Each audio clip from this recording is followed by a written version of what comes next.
마태복음, 마가복음, 누가복음, 요한복음 이 4복음서를 읽다 보면은 공통적으로 아기 예수에 오신 사건과 그 현장들을 그래도 그 나름대로 잘 이야기하고 설명하고 있습니다.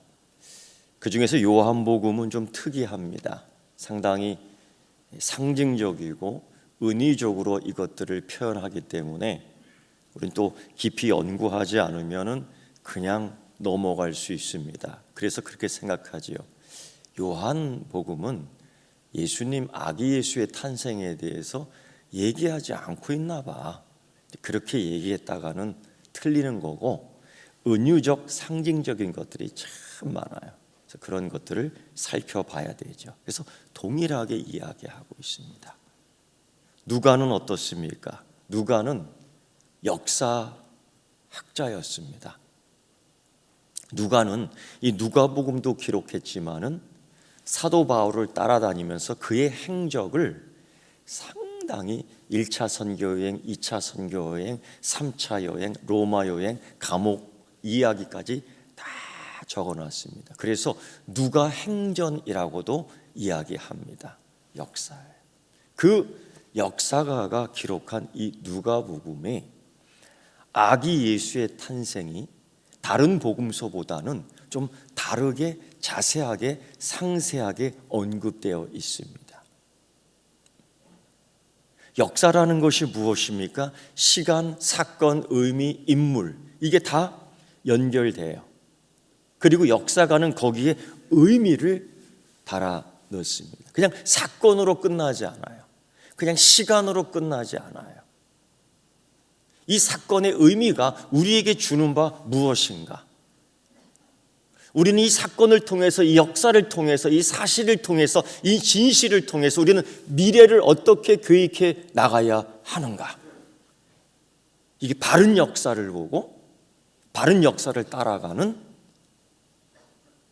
바른 인생의 삶이죠. 요즘 우리 주변을 보면 역사를 왜곡하는 나라들이 참 있어요. 그런 나라들은 건강하지 못한 거예요. 오늘 누가는 다른 복음서보다도 이 역사적 사실에 대해서 그 인물과 사건과 의미를 상당히 주고 있습니다. 그 중에 한 무리가 바로 목자들이라는 겁니다. 양떼를 지키는 사람들이라는 겁니다. 동네에 있는 자가 아니라 저 들녘 바깥에 광야 들판에서 그것도 낮이 아니라 밤에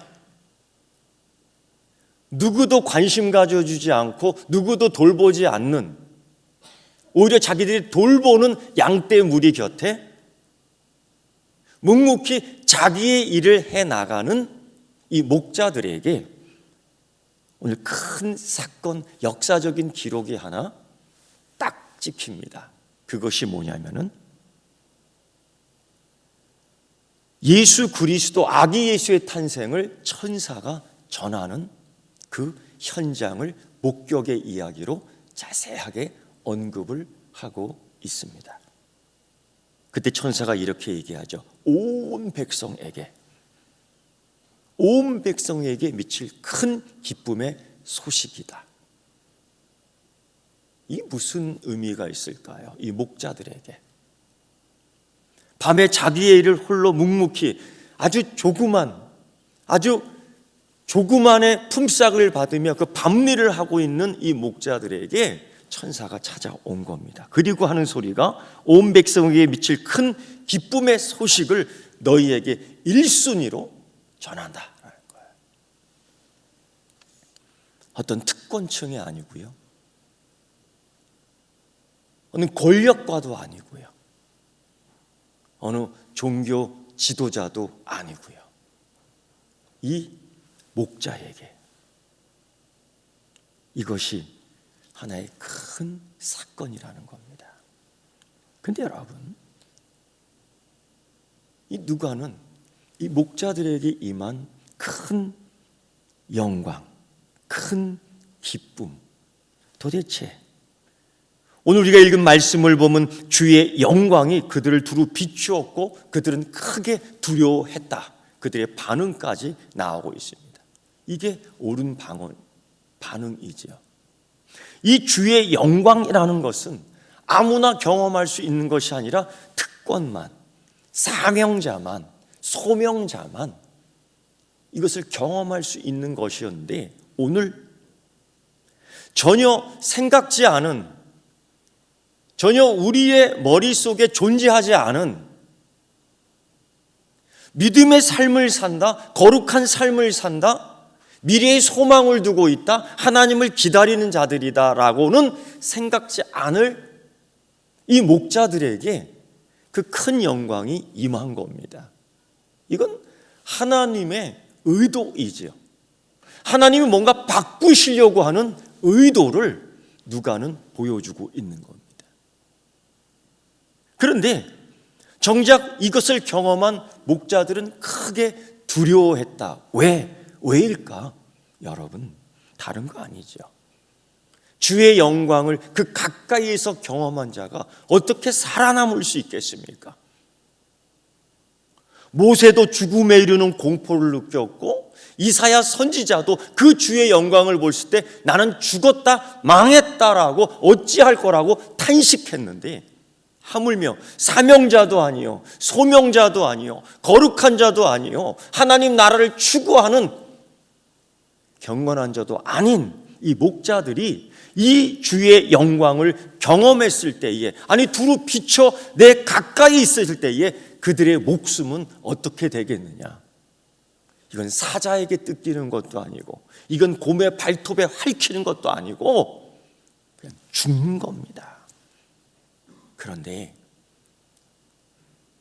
여기 획기적인 반전의 소식을 또 듣는 거예요. 천사는 곧이어 두려워하지 말아라, 무서워하지 말아라. 이 의미는 너희는 죽지 않는다라는 거예요. 지금까지 이들에게 있어서는 아무 소망이 없는 시대, 무려 400년 동안 하나님의 음성을 듣지도 못하고, 무려 400년 동안 하나님의 말씀을 들고 온 또 다른 선지자를 만나지 못했고, 그 누구도 400년 동안 하나님의 위로를 정해주지도 못했고, 그 누구도 400년 동안 하나님의 영광을 본 자가 아무도 없었는데, 하필, 아니 특별한 은혜로 이 이름 없는 목자들이 세상의 변혁을 꿈꾸며 세상의 변혁의 은혜로 소망케 하는 하나님의 은혜를 직접적으로 체험한 겁니다. 할렐루야. 이 굉장한 변혁을 하나님이 꿈꾸고 있는 거예요. 하나님은 평범한 사람, 하나님은 마음이 가난한 사람, 좀 특별하지 않지만은 자기의 일을 그 자리에서 묵묵히 해가는 충성스러운 사람, 그런 사람에게 오늘 하나님의 영광을 경험케 했다라는 겁니다. 오늘 사랑하는 집사님, 권사님, 여러분이 목자와 같이 하나님의 은혜를 경험하는 자임을 믿습니다. 왜냐하면 살면서 자기 역할을 잘 감당하고 충성하는 거예요. 사실 이름도 없고 빚도 없고요, 누가 알아주지도 않고요. 집사님 나무 위로 올라갈 때 뭐 누가 알아주던가요? 권사님 걸레질 할 때에 누가 뭐 알아주던가요? 부엌에서 넘어졌을 때 뭐 누구 하나 아이고 아프게 뭐 위로해 주던가요? 그러나 자기 일을 하는 거예요. 거기에 하나님의 영광이 임하는 줄 믿습니다. 이게 대림절 성탄을 기다리는 우리의 소망이에요. 두 번째요, 천사는 이 목자들에게 큰 기쁨의 소식이라는 겁니다. 도대체 뭐가 기쁨이에요? 살면서 뭐가 그렇게 기쁩니까? 살면서 뭐 그렇게 기쁜 일이 더 많습니까? 아니죠. 우울한 소식, 슬픈 소식, 걱정의 소식, 염려의 소식. 오죽했으면 예수님도 수고하고 무거운 짐진 자들이라 그리고 염려하지 말라고 말씀하실 정도이니까요. 큰 기쁨, 좋은 소식이라 함은 상대적으로 지금까지 우리의 상태가 좋은 상태는 아니었던 것 같습니다. 상대적으로 지금 우리의 상태는 상당히 위기의 상태인 것 같습니다. 아담과 하와 이후 그 하나님과 반역하고 그 에덴 동산에서 어쩔 수 없이 나왔을 때에, 그리고 너는 흙으로 돌아가리라, 그 이후에 우리의 시절이, 우리의 상태가 좋았던 적은 없었던 것 같습니다. 생각해 보십시오. 우리 하나님께서 너는 이제 흙으로 돌아가리라는 이 과정을 볼 때에 흙으로 돌아가는 이 과정이 얼마나 힘들었습니까? 이 힘든 과정을 이기기 위해서 스스로 얼마나 노력해 봤습니까?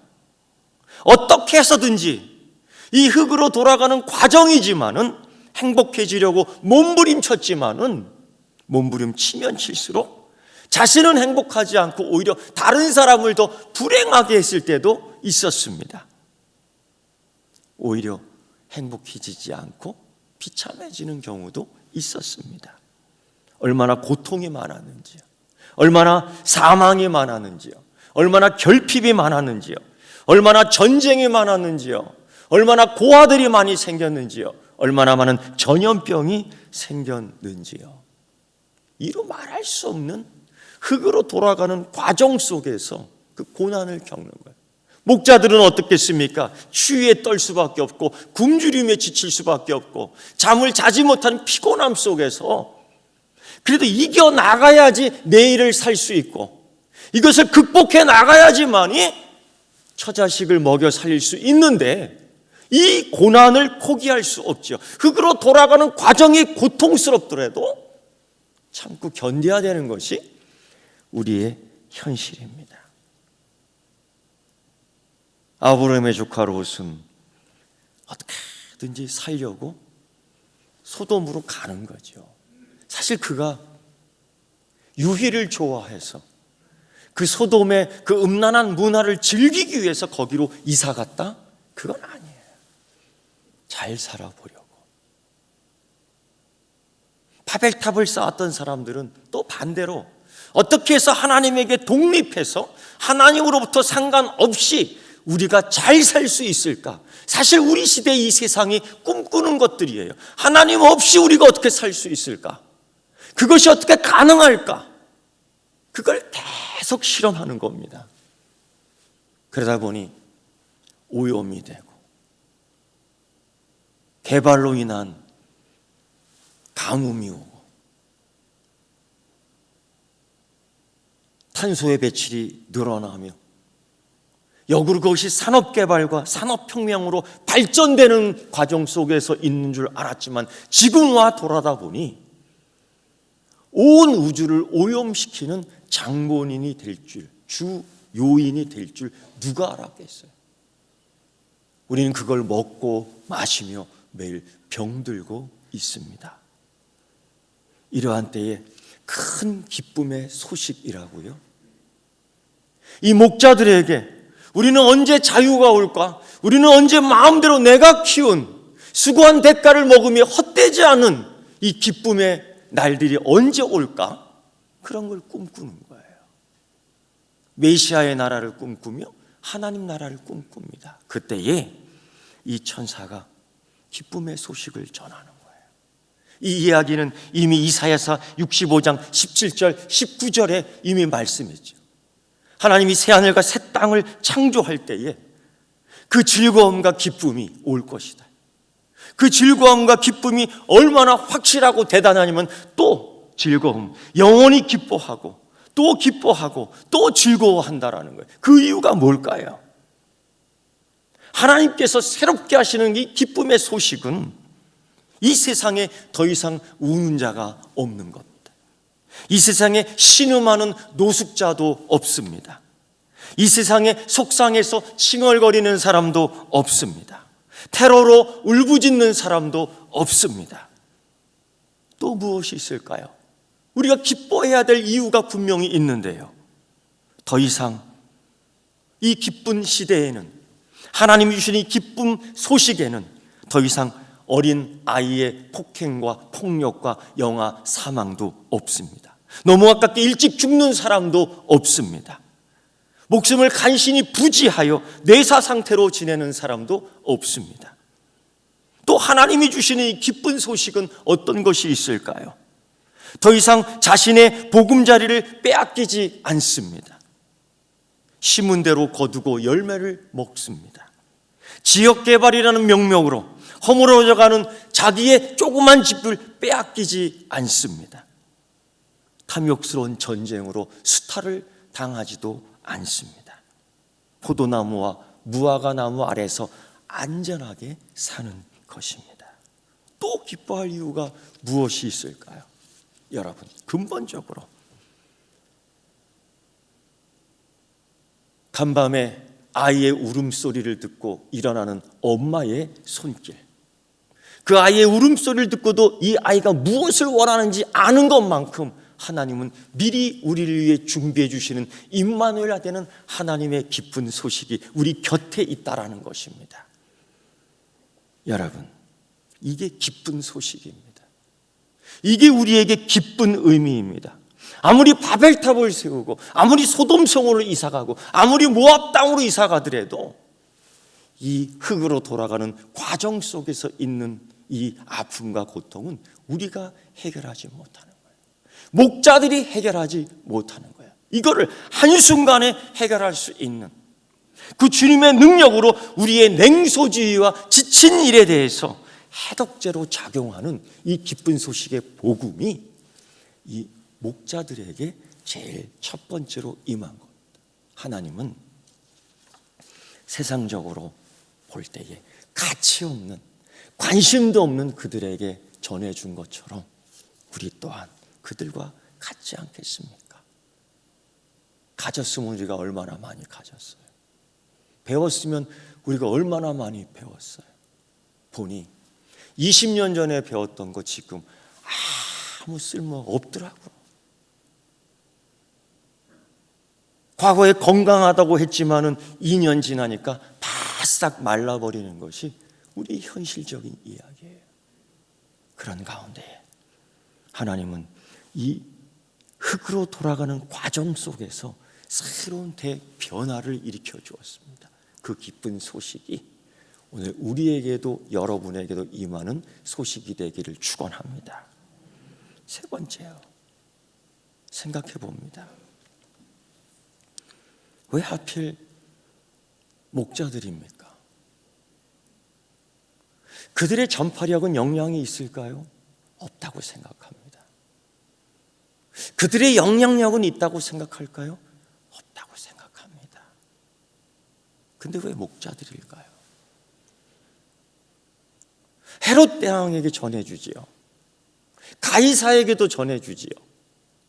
그 종교 지도자들 바리새인과 서기관, 성경을 연구하는 그 당시에 그들에게도 이 소식을 먼저 전해주지요. 근데 여러분, 전해줬습니다. 동방박사를 통해서 전해받았습니다. 정치인의 보고에 의해서 가이사에게까지 보고 전달됐습니다. 그런데 그들에게는 기쁜 소식이 안 됐습니다. 왜 이 기쁜 소식이 그들에게는 기쁜 소식이 되고 왜 이 기쁜 소식이 그들에게는 염려와 위협과 폭동과 반란의 소식이 되는가? 이상하지 않습니까? 여러분, 이 기쁜 소식이 여러분 삶의 위협이 됩니까? 우리 주님 예수 그리스도의 삶이 여러분의 삶에 부담이 됩니까? 우리 주님 예수 그리스도의 반석이 여러분에게는 넘어지는 거침돌이 됩니까? 그렇게 될 수 있다라는 거죠. 그런데 이 기쁜 소식이 되어야 될 터인데 왜 목자들에게냐? 여러분, 이 소식은 믿음을 요구하는 소식이기 때문입니다. 주의 말씀은 우리에게 항상 믿음을 요구합니다. 아브라함에게 너의 믿음을 보여줄 수 있겠느냐? 신약성경 야고보서에서도 너의 믿음을 보여달라. 너의 믿음이 귀신의 고백과 다름을 보여달라라는 거죠. 오늘 이 목자들이 이 기쁜 소식을 듣고서 한 일은 15절 말씀을 보면 천사들이 떠나 하늘로 올라가서 목자가 서로 말하되 이제 베들레헴으로 가서 주께서 우리에게 알리신 바 이루어진 일을 보자. 빨리 가서 지체하지 않아요.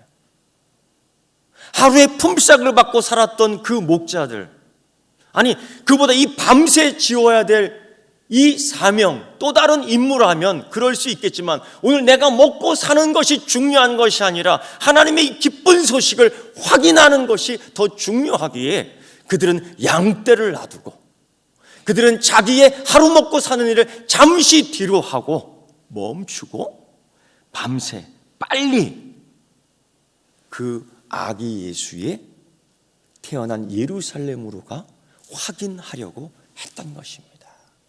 이건 믿음이에요.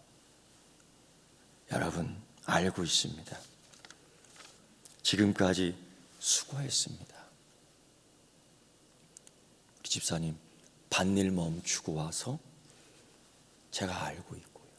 하나님이 보고 계신 줄 믿고요. 우리 권사님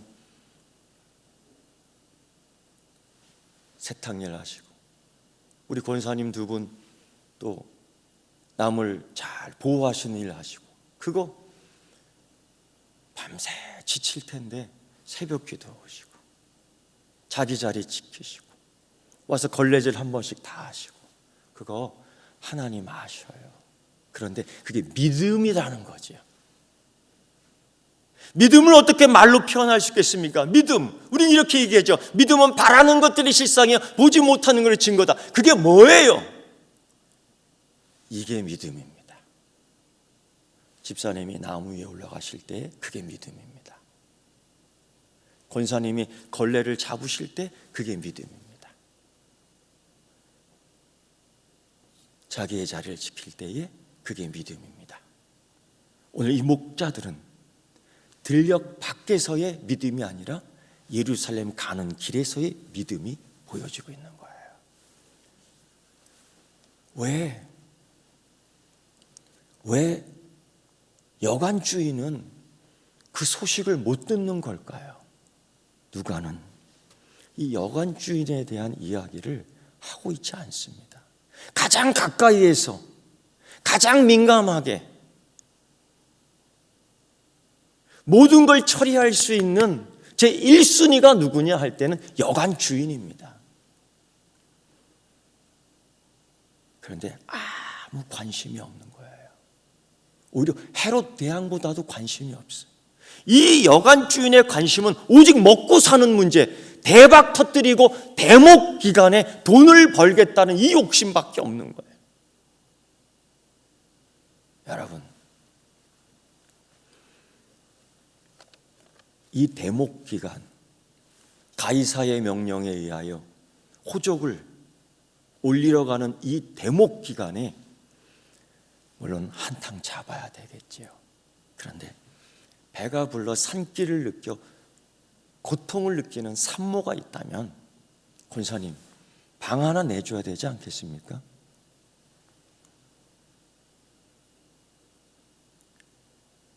어떤 동물 영장 보니까 알지도 못하는 개가 새끼를 낳는데 동네 아줌마가 자기 이불을 갖고 와서 이렇게 찬바람을 막아주더라고. 개새끼도 그렇게 해주면서 사람은 안 해주는 이 여관 주인의 마음을 어떻게 확인할 수 있을까? 저 같으면은 그러겠어요.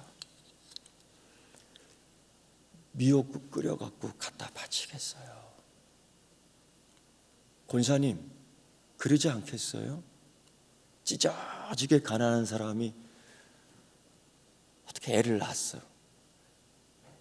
저게 어머니도 없고 저기 오라버니도 없고 언니도 없을 텐데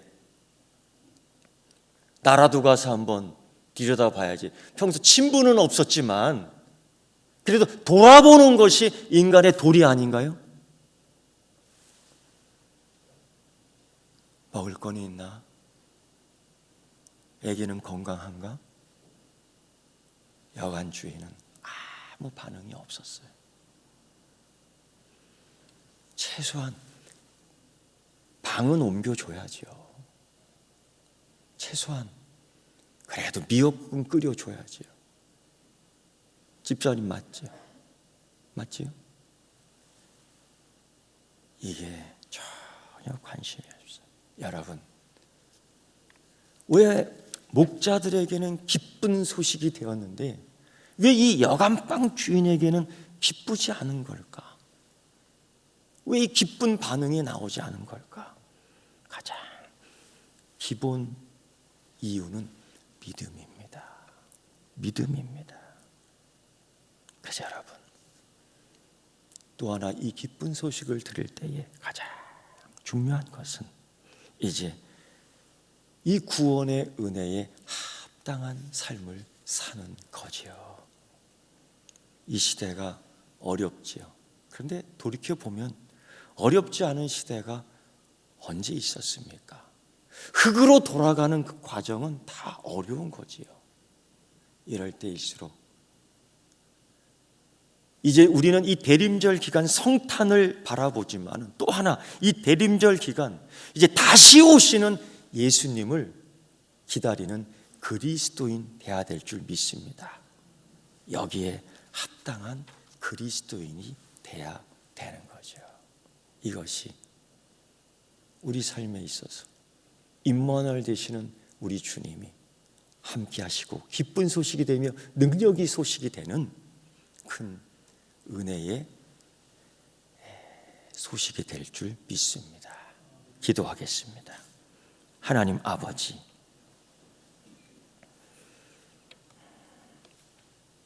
기쁜 소식이라고 합니다. 이것이 내게 기쁜 소식이 될 때 믿음을 요구하고 삶에 합당한 모습을 보이기를 원합니다. 주님, 목자처럼 하루 살아 먹기 힘들지만은 잠시 멈추고 그 기쁜 소식의 현장을 목격한 것처럼 달려갈 수 있는 믿음, 용기 더하여 주옵시고 여간빵 주인도 생각합니다. 우리 생각, 우리 식대로 미역국 끓여갖고 왔다면 얼마나 좋을까 그런 생각합니다. 혹 나는 어떤 자인지 이때 어떠한 삶을 살아야 하는지 구체적으로 알게 하시고 이 기쁜 소식이 나만을 위한 이기적인 기쁜 소식이 아니라 온 인류와 백성을 위한 기쁜 소식 되도록 하나님 믿음의 삶을 살게 하여 주시옵소서.